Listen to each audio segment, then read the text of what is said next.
get the biggest mortgage you can. Hey, oh, the biggest house you can get. Hey, oh.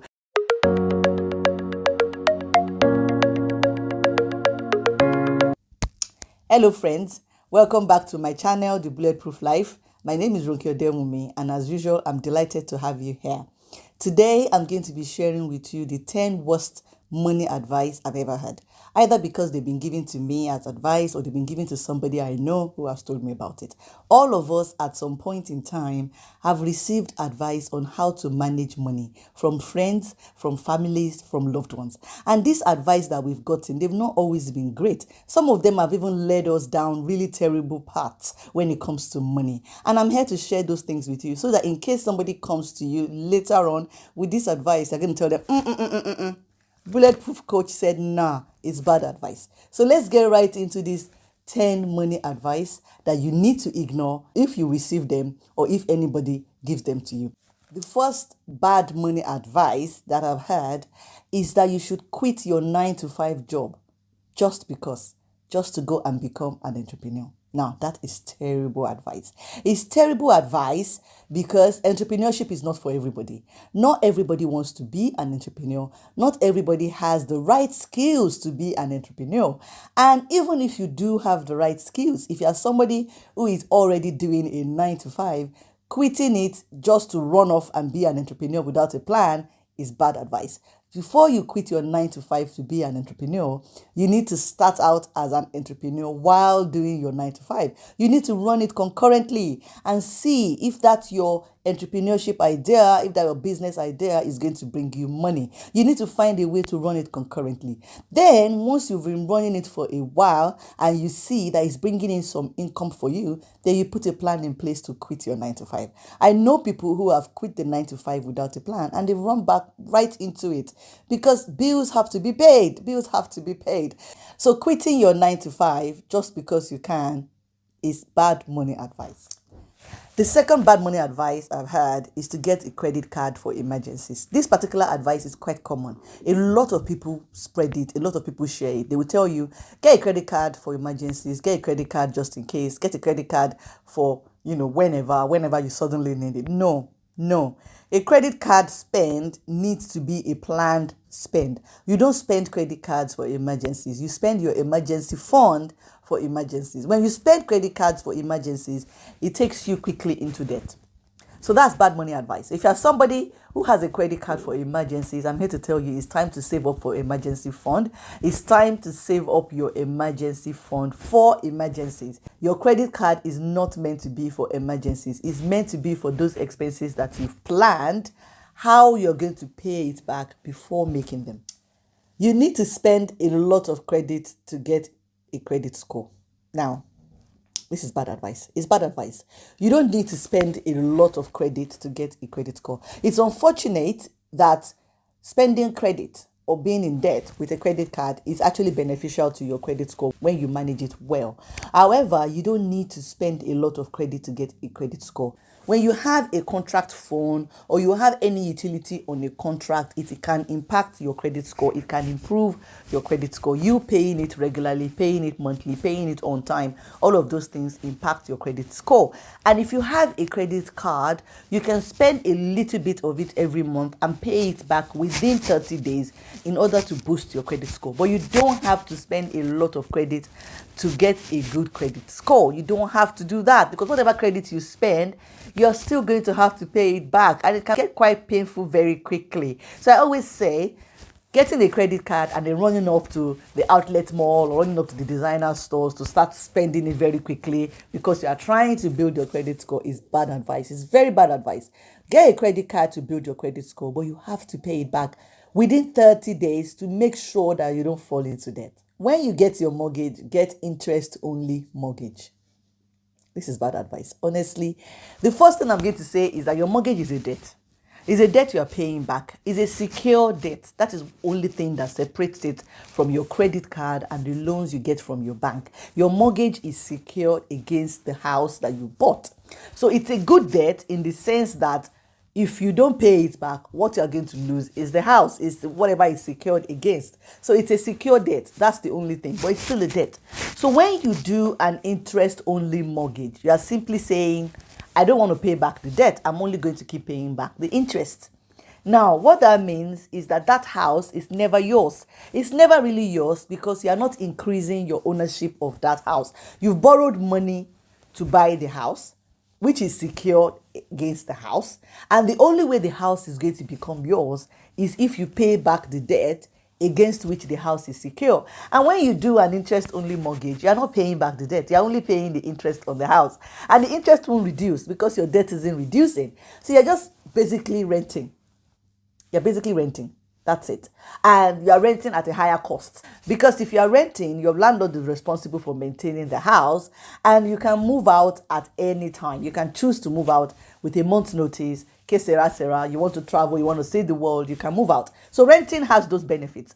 But when you do interest only mortgage, you are basically renting without the benefits of renting. You can't pack up your bags and leave. You can't see your side of the house after a month and get out because the mortgage is in your name.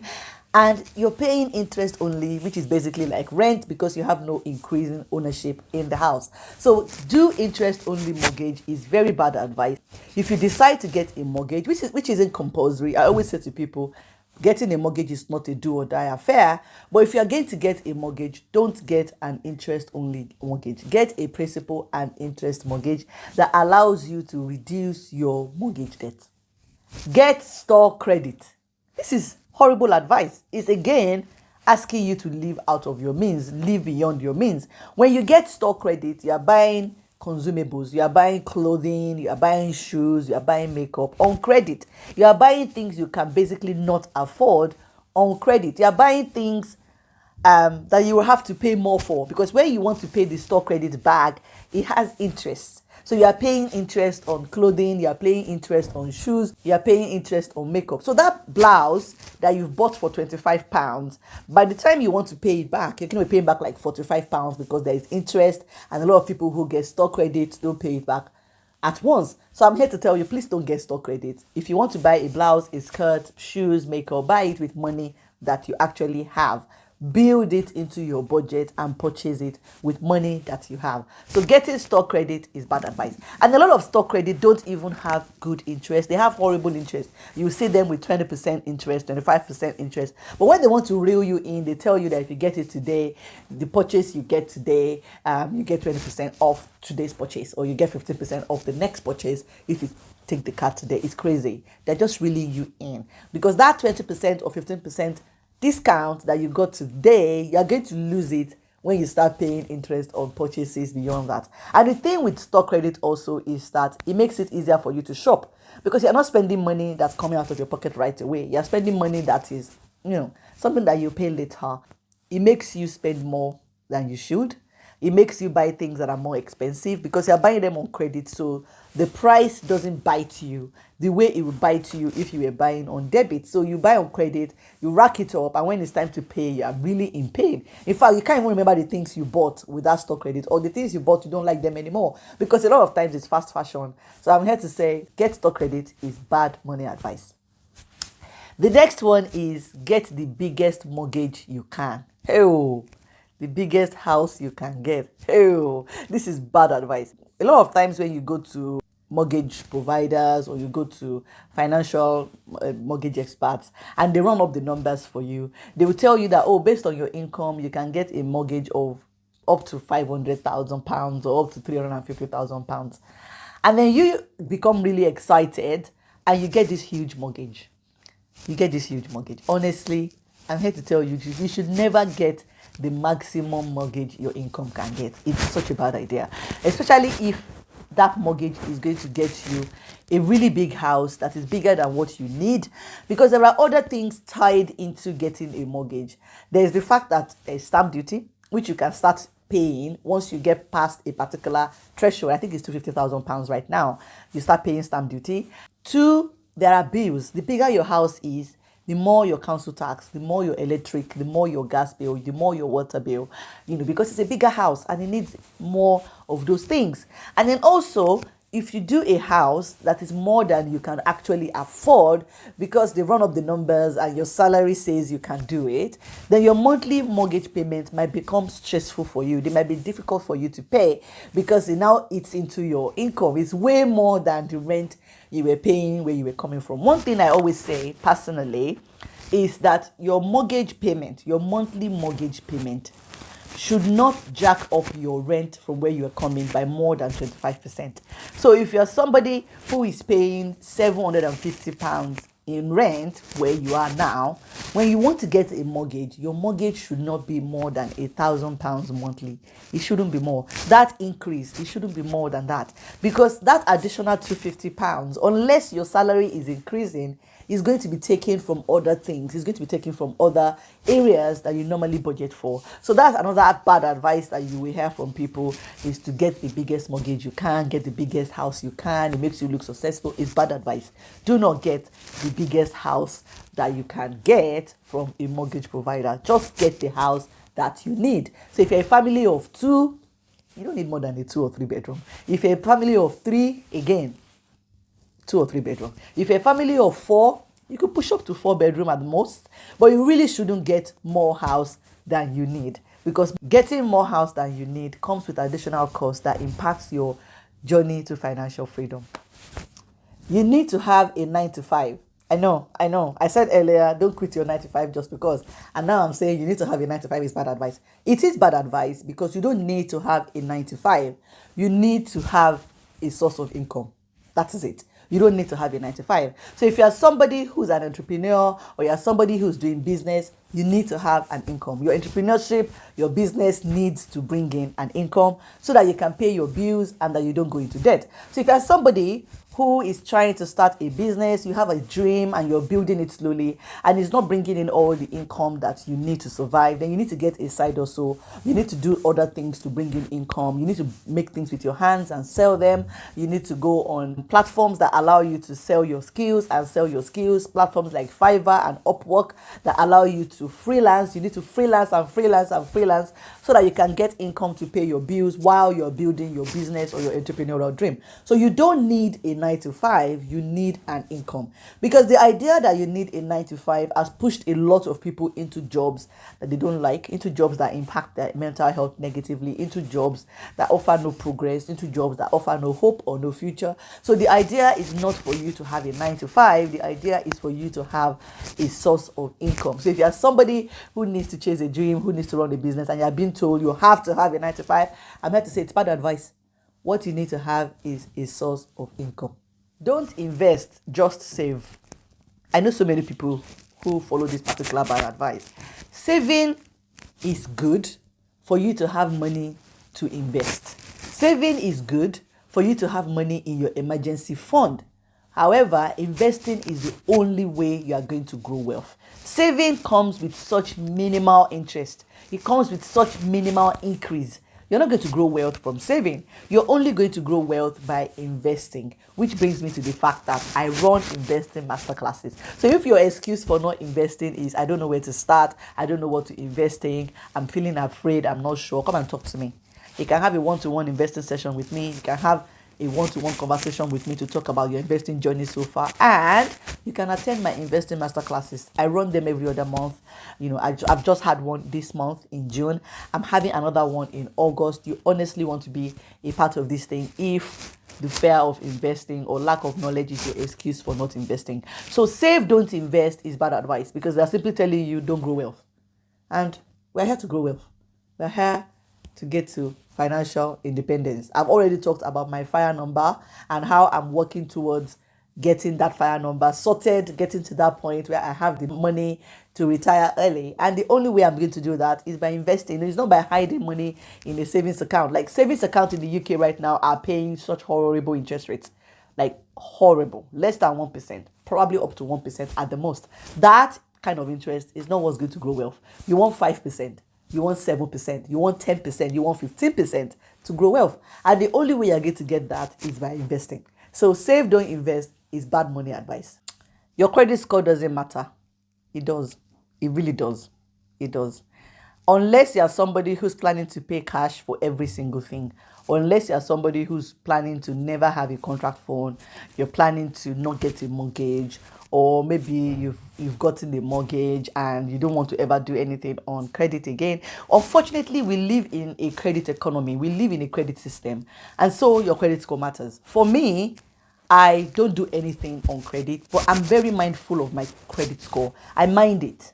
And I mind it by making sure that I make my mortgage payments on time, which is automated. I mind it by making sure that my contracts, like my electric and my gas contracts, are paid on time.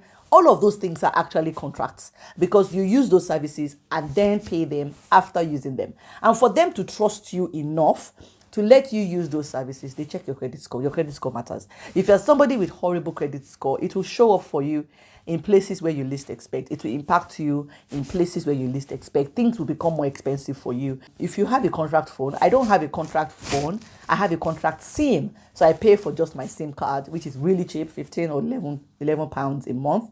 But the thing is, I'm able to get that because I have a good credit score. If you don't have a good credit score, small things like that become a little bit more expensive for you. And if you're somebody who then needs to get a mortgage, oh dear, your credit score definitely matters. It impacts the kind of interest you will get on your mortgage. So definitely your credit score matters. If you have a credit card, please manage it well. Spend a little on it and pay it back so that you miss out on the interest. You're not charged for the cost of credit. You spend it and you pay it back right away. If you are somebody who struggles with managing credit cards, then don't use credit cards at all. You can still push up your credit score with other things, and I've done videos about credit scores and managing your credit score and all of that on my channel, so please check it out, the video about credit. I've talked about that in the past, and I'm here to tell you again that your credit score does matter, and the idea that it doesn't matter is bad advice. This brings me to the last point today, which is bad advice, and it's avoid credit cards. Again, you're not meant to avoid credit cards. You're meant to manage them right if you have them. So if you're somebody, again, who is still trying to get on the property ladder, who is still trying to get one or two things on credit, then I would say manage your credit cards properly. Use them and pay them off. You need to be careful also what kind of credit cards you use. So the idea is not to avoid credit cards. The idea is to get cheap credit. The idea is to get zero interest credit card. I'm such a big fan of zero interest credit cards, no interest to pay on them, so that when you use them, you can pay them back at leisure in 30 days, 60 days without paying any interest on your credit card, and you're still boosting your credit score because you're using credit and you're spending it back. So avoiding credit card is really bad advice. What you want to do is get cheap credit cards, get zero interest credit cards. So now I've shared with you 10 horrible money advice and what makes them horrible money advice. I've shared with you the alternative to this horrible money advice, and so now you know. So when somebody comes with you and says avoid credit card, you're going to say, actually no, what I'm going to do is get zero interest credit card. When somebody says to you, quit your 9 to 5 with just because you can and go and be an entrepreneur, you're going to say to them, I'm going to be an entrepreneur and I'm going to quit my 9 to 5 with a plan the moment my entrepreneurship starts to pay an income. If somebody comes to you and they say, get the biggest house that you can because you're a big boy, you're a big girl, you need to step on their necks, you need to show them, you need to pressure them, you need to say to them, I'm not going to get the biggest house I can, I'm going to get the house that I need. And right now, all I need is a 3-bedroom house. So now you know. I hope this video has added value to you. I hope you feel that you've gained something from spending time watching this video. Thank you very much for being a part of my Bulletproof community. I love it when you guys watch my videos. It's like you're clapping for me, you're encouraging me, you're asking me to keep going, and I feel motivated. If you haven't subscribed to my channel, please do it by pressing the red button on your right. Don't forget to press the bell so you can get notifications anytime I share a new video. Until my next video, you take care of yourself and keep living that bulletproof life. Bye-bye.